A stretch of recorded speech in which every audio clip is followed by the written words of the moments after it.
lahat! Muling nagbabalik si Akit sa harapan ninyo dahil magbilad ako nitong aking nakolektang walnuts.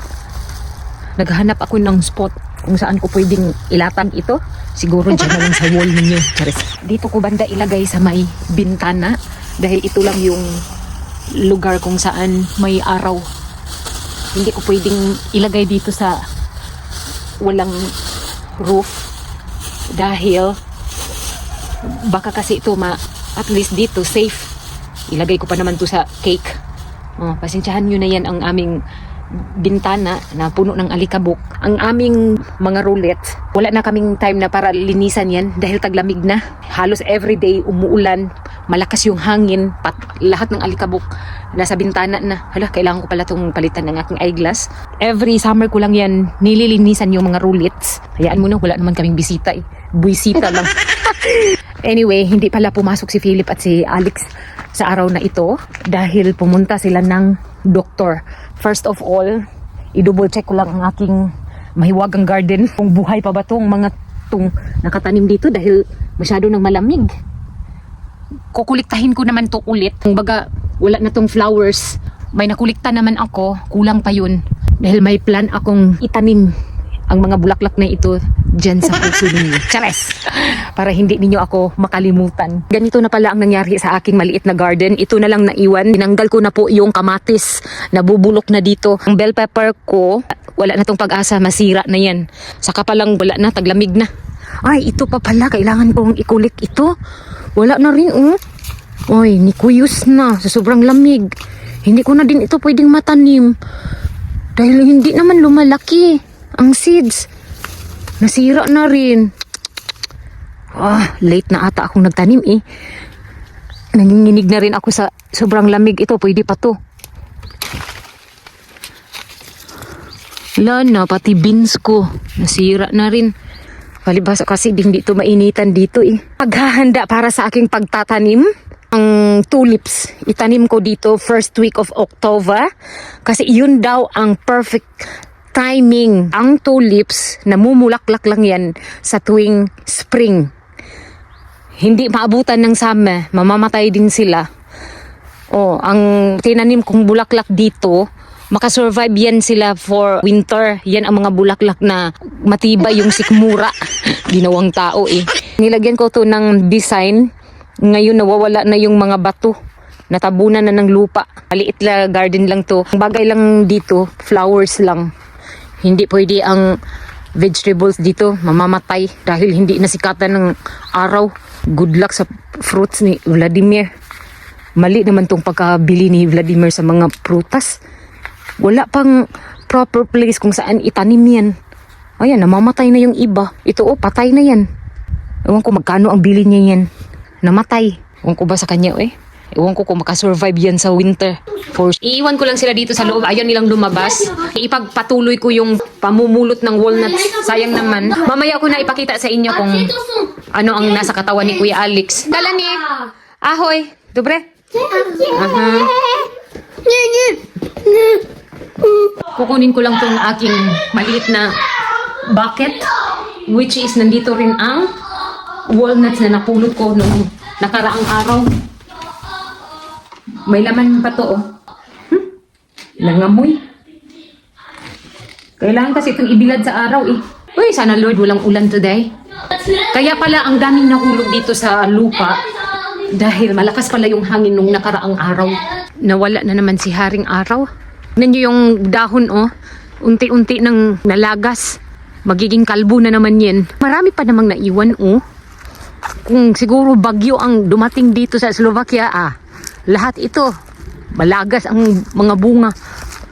Ayan na ni Philip at saka Alex mamulot dito. Sabi nila sa akin boring na daw. Mapili din to mga batang ito eh. Ang dami na nalaglag. Di ba nung nakaraang last vlog ko, namulot din ako dito ng walnuts? Hindi pa naman matibay ang sangan ng walnuts. Ayan. Pati sanga. Ano ba yan, Margie? Mga sanga. Ano ba yan? Mas matibay yung sanga ng bayabas kaysa ito. Hindi ito basta-basta na pwedeng akyatin mo lang. Tapos dito ka sa dulo ng mga sanga-sanga. Ay nako, mahulog ka. Ito na ang naisipan kong gawin. Ay! Oh, may nahulog naman. Isa-isa lang. Dapat ladder ito eh. Yung ladder kasi namin, may lock. Hindi ako marunong mag-open nun.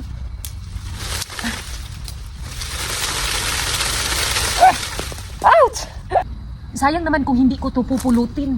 Ewan ko kung si Bianan bakit hindi siya nag-harvest dito. Marami sigurong bunga yung walnuts nila. Ow!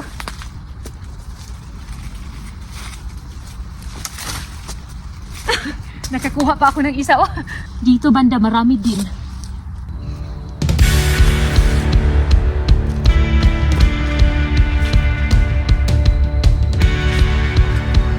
Lalabas din ako dahil may nakita akong na mga walnuts doon sa ground. Buksan ko lang itong aming mahiwagang rusty gate. Nagsuot pala ako ng vest dahil hindi ko na makaya ang lamig. Nanginginig na ako sa sobrang lamig. Parang nag-frozen na yung mga kamay ko. Minsan nahihirapan na rin akong i-bend. Hindi din lahat mapulot ko dahil may mga tai ng aso. Iwan ko ba itong mga kapitbahay namin, kapag dumadaan sila dito, hinahayaan lang nila yung kanilang aso na tumatai dito banda sa amin. Nakakairita din sila. Dito pa lang naipon ko, oh. At least meron kaysa wala. Tignan nyo ang farm dito, oh. Ewan ko lang ha, kung ano ang itanim dyan, oh. Kasi malinis na eh. Ewan ko lang kasi hindi nila nilinisan eh. At tuwing winter, may itatanim din sila dito. Ewan ko lang ha, kung malaki ang kitaan ng farm dito sa Slovakia. Ang kagamitan nila dito sa pag-harvest at sa pagtatanim, then paglagay ng pesticide, more on machine. Maggastos pa sila sa gasolina. Lawak ng lupain dito, oh. Noong sa Jensen pa ako, nasa harapan ako ng dagat. Ngayon naman, na nandito ako sa Slovakia, dito ako nakaharap as always. Ang makikita ko yung mga yan, oh, dumadaan na sasakyan going to Trinchin at Trinava yung iba yung ganyan yung mga dumadaan pag ganyan pa Bratislava yan, yung papunta doon naman sa kabila pa Trinchin na highway na yan dyan, oh yan ang daming mga truck, mga 10-wheelers. Dito ko lang to ibilad sa araw. Ay, may tubig pala. Hindi naman to basa dito banda. Pinagtiyagaan ko lang tong walnuts dito para may magamit ako sa December. Yan, sana tuloy-tuloy itong araw na ito. Mamaya, ilagay ko naman ulit yan sa lalagyanan dahil hindi pwedeng hayaan ko lang dito. And every night, masyadong malamig na, nagmo-moist dito sa labas. So, kailangang hindi ito mabasa. Sa loob nito, maraming uod. Hindi naman lahat ito good sa loob. Mostly, kinakalawang na yung iba. Yung iba, hindi na din pwede. Ito din, oh, marami din ito eh. Yung mga green pa. Ito minsan maganda ang sa loob. Kapag makakita ako ng ganito, natutuwa ako.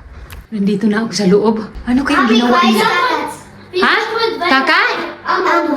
Why that, Kuya Alex ko? There's water. I cannot use my bottle. Hay, nako. I know by myself. He's afraid to. What's in? Ba't dyan ka? Tami, voda, Kuya. Akala ko anong ginawa nila.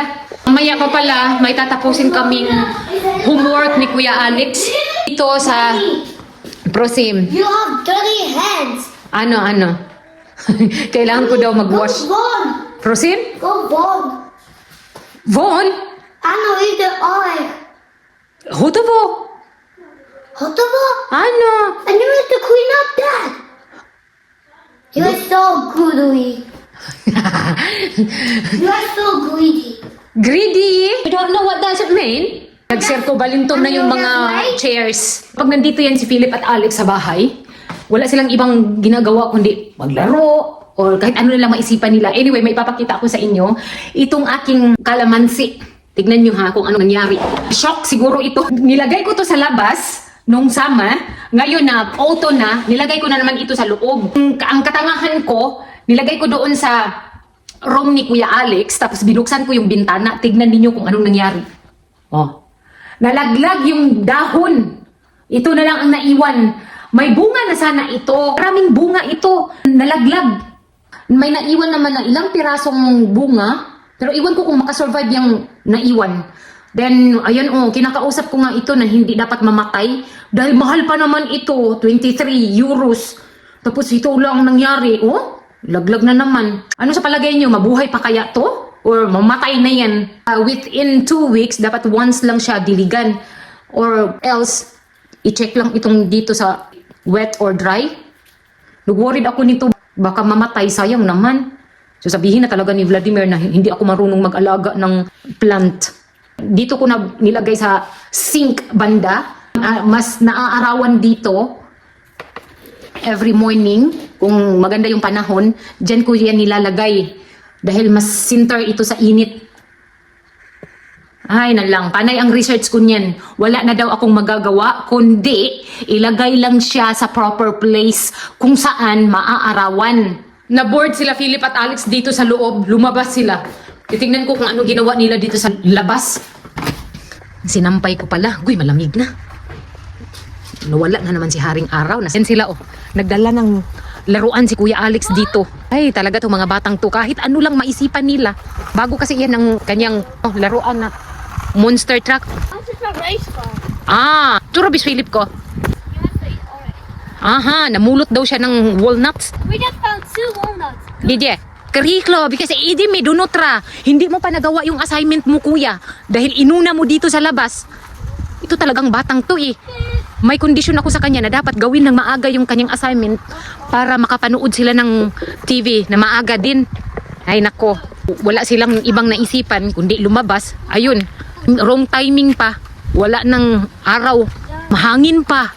Kaya malamig. Ipapakita ko pala sa inyo kung ano yung mga assignment ni Kuya Alex. Tapos yung mga ganyan ang mga assignment niya. Ito yung gagawin namin mamaya. Ipagpatuloy namin to. Alam naman niya to eh. Dito naman sa kanilang Slovensky, may mga identification na sila. Dapat i-complete yung sentence. Katulad nito oh. Ayan, naglagay na si Kuya Alex ng sentence dyan, pero Slovak yan. And then dito, mayroon na silang scramble words, tapos kailangan niyang isulat into correct sentence. Pero basic lang ito. Palibhasa kasi ang bubo ko eh. Unti-unti ng pahirapan itong mga assignment nila. Grade 2 pa lang ito. Ganito na yung kanilang assignment. How much more kung nasa high school na? Or college? Sobrang advanced, no? May mga situation na sila dito, oh. Tapos ito yung parang story, tapos dito yung summary na kailangan i-complete sentence ni Kuya Alex. Wala ako nito dati. Ito ay gagawin na ni Kuya Alex ang kanyang assignment. You know how to do it, Kuya? Alam daw niya. Kaya minsan, hindi ko na yan siya binibigyan ng instruction. Dahil nabigyan naman siya ng instruction ng kanyang daddy kanina.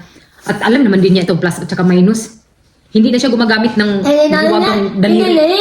Si Philip, pinapasulat ko ng kanyang pangalan dahil mali-mali yung harsyani niya. Nakalimutan na niya yung S. Kanina, ito yung tinuro ni Vladimir sa kanya. Ito palang ginamit niyang ballpen. May eraser yan. Ito oh. Yan ang gusto ni Kuya Alex. Oh, alam na alam niya kung paano yan sagutin. Mas gusto niya yung mathematics. Tignan niyo si Philip. Yung eraser ng kanyang kuya, yun ang ginagamit niya. Philip Harsyani. Mommy, don't do it. I'll do it by myself. Malaki na nga siya eh. Ayaw na niyang magpaturo. Kaninang umaga, dinala yan sila sa hospital. Then, si Philip, may injection siya dito. Ayan o, Toto? Damali? Ano? Aha. Para daw sa measles, rashes, yun ang injection niya. Is it bully? Ano, yes. Bye-bye! Ashton niya. Kuya Alex pa pala, yan ang device para sa kanyang heart. Dahil, gaya ng sinabi ko sa inyo sa mga previous vlog ko, na 2 beses siya chini-check doon sa Trinava na malapit dito sa amin. Then once a year doon sa city. Good news na po sa result ng kanyang heart. Ang sabi ng doktor, may improvement na daw. Although, may konting dugo pa sa kanyang lungs. Pero, ang kanyang tibok ng puso, may improvement na. Tuloy-tuloy yung paggaling ni Kuya Alex. So sa kanyang kalagayan ngayon, masasabi kong may pag-asa na siya, mabuhay na normal. Naging kampante na rin ako sa result. Ayan oh, sumasayaw na nga siya eh. Bukas ng umaga, yung device na yan, ibabalik ni Vladimir yan sa doktor. Diyan sila magkuha ng result ulit. Sinusulat namin yung activity ni Kuya for today. Isa sa binabasihan ng doktor yung activity niya. May iba't ibang kulay yan, pero hindi ko alam kung ano ang ibig sabihin yan. Ang doktor lang ang nakakaalam yan. Malalaman na namin yung final result nito next year ulit doon sa city. Yung liig ni Kuya Alex, hayaan nyo na yan na ganyan yan siya dahil normal lang yan. Hello. Ang kulit talaga ng batang to. I feel better. Bye. Ako pa